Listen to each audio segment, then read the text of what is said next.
Titanic. আমরা সকলে Titanic জাহাজের নাম শুনেছি, যেটি একটি ব্রিটিশ জাহাজ ছিল। 1912 সালে যে জাহাজটি আইসবার্গের ধাক্কায় ডুবে গিয়েছিল, সেই সময়ে সবথেকে আধুনিক ও বিলাসবহুল যাত্রীবাহী জাহাজ ছিল এটি। আসুন আজকে আমরা তার সম্বন্ধে বিস্তারিত জানি। টাইটানিক টাইটানিক জাহাজের পুরো নাম হলো RMS টাইটানিক, একটি ব্রিটিশ যাত্রীবাহী জাহাজ। প্রাচীনকালে টাইটানরা ছিলেন গ্রিক পুরাণের শক্তিশালী দেবতা। তারা তাদের বৃহদাকার শরীরের জন্য বিখ্যাত ছিলেন। জাহাজের বিশাল বড় আকৃতির কারণে তাদের নাম অনুসারে এই জাহাজের নাম রাখা হয় টাইটানিক। এটি আসলে জাহাজটির সংক্ষিপ্ত নাম। এর পুরো নাম ছিল RMS টাইটানিক। RMS কথার অর্থ হচ্ছে রয়্যাল মেল স্টিমার, অর্থাৎ পুরো জাহাজটির নাম ছিল রয়্যাল স্টিমার টাইটানিক। আসুন জানা যাক এর বিস্তারিত।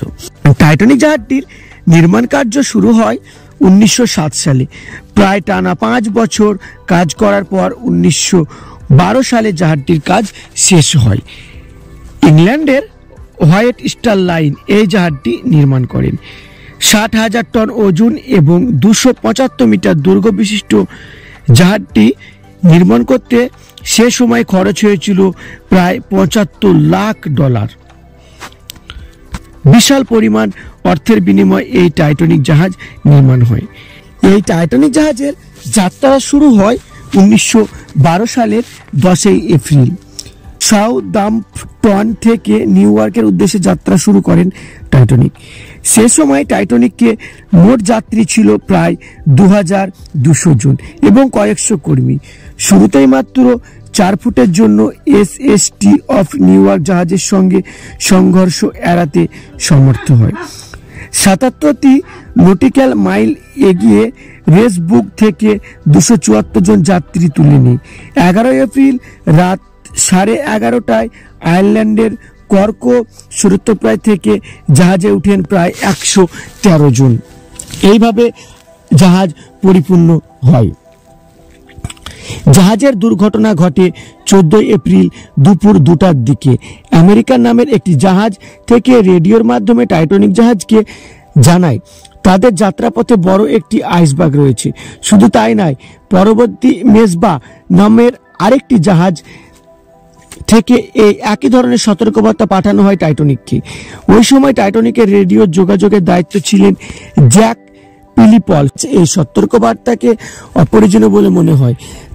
তাদের এই টাইটানিক নিয়ে এতই অহংকারী ছিলেন যে তারা কোনো কিছুই মানতে চাননি। টাইটানিকের দুর্ঘটনার মাত্র 40 মিনিটের আগে SS ক্যালিফোর্নিয়া শিরোপা রেডিও অপারেটর টাইটানিকের সাথে যোগাযোগ করে আইসবার্গটি সম্পর্কে বলতে চেয়েছিলেন, কিন্তু টাইটানিকের রেডিও অপারেটর ক্লান্ত জ্যাক পিলিপস রাগান্বিতভাবে বলে, আমি কেপ রেসের সাথে কাজে ব্যস্ত, এবং লাইন কেটে দিই। সেই সময় দুর্ঘটনা ঘটে। টাইটানিক যখন দুর্ঘটনার স্থলের কাছাকাছি চলে আসে, তখনই জাহাজের ক্যাপ্টেন সামনে আইসবার্গের সংকেত পান। আইসবার্গ হলো সাগরের বুকে ভাসতে থাকা বিশাল বিশাল সব বরফের খণ্ড।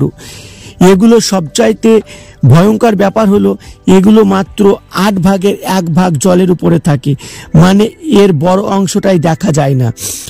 তখন তিনি জাহাজের অভিমুখ সামান্য দক্ষিণ দিকে ঘুরিয়ে নেয়। সে সময় টাইটানিকের পথ পর্যবেক্ষণকারী সরাসরি টাইটানিকের সামনে সেই আইসবার্গটি দেখতে পায়, কিন্তু তখন অনেক দেরি হয়ে গেছে। টাইটানিকের ফার্স্ট অফিসার মুডক আকস্মিকভাবে মোড় নেওয়ার চেষ্টা করে টাইটানিককে, কিন্তু টাইটানিককে আর বাঁচানো সম্ভব হয়নি। এর ডান দিকে আইসবার্গ প্রচণ্ড আঘাতের ফলে ক্ষতিগ্রস্ত হয় প্রায় 90 মিটার অংশ জুড়ে।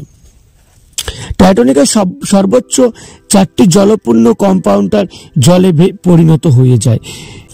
এই টাইটানিকের যাত্রা শুরু করেছিল 1912 সালে 11:40 কিন্তু এই টাইটানিক 15 এপ্রিল 1912 সালে 2:20 ডুবে যায় এবং 1958 সালে রবার্ট বার্লাট এর ধ্বংসাবশেষ খুঁজে পান। যে সকল যাত্রী এবং ক্রুরা বেঁচে গিয়েছিলেন তারা জানান যে বেঁচে যাওয়া মানুষের সংখ্যা ছিল খুবই কম, মাত্র 755 জন, আর বেশিরভাগই তারা মারা যায়। এই টাইটানিকে পর্যাপ্ত পরিমাণ লাইফ জ্যাকেট ছিল না এবং এর যে প্রচণ্ড ঠান্ডার জন্য অনেকে নিউমোনিয়া হয়ে মারা যায়। রাত্রি 2টো থেকে 2:20 মধ্যে টাইটানিকের সম্পূর্ণ অংশ আটলান্টিকের বুকে তলিয়ে যায়। ডুবে যাওয়ার শেষ মুহূর্তে জাহাজের বৈদ্যুতিক সংযোগ বিকল হয়ে যায়। বেঁচে যাওয়া যাত্রীদের উদ্ধারের জন্য টাইটানিকের যখন সমুদ্রের বুকে তলিয়ে যায়, ঠিক তার 1 ঘন্টা 40 মিনিট পর 4:10 সেখানে আসে RMS কারপাথিয়া নামে একটি জাহাজ। জাহাজটি সমুদ্রের বুকে ভেসে বেড়ানো 700 জন যাত্রীকে উদ্ধার করে সকাল 8:30টার দিকে নিউ ইয়র্কে চলে যায়। ধ্বংসাবশেষ খুঁজে পাওয়া যায় দীর্ঘ 73 বছর পর 1985 সালে। যন্ত্রচালিত অনুসন্ধান করার পর বিজ্ঞানী রবার্ট বার্লাট নামক ফরাসি বিজ্ঞানী টাইটানিক খুঁজে বের করেন। 1985 সালে এর অবস্থান সম্পর্কে ধারণা পাওয়া যায়।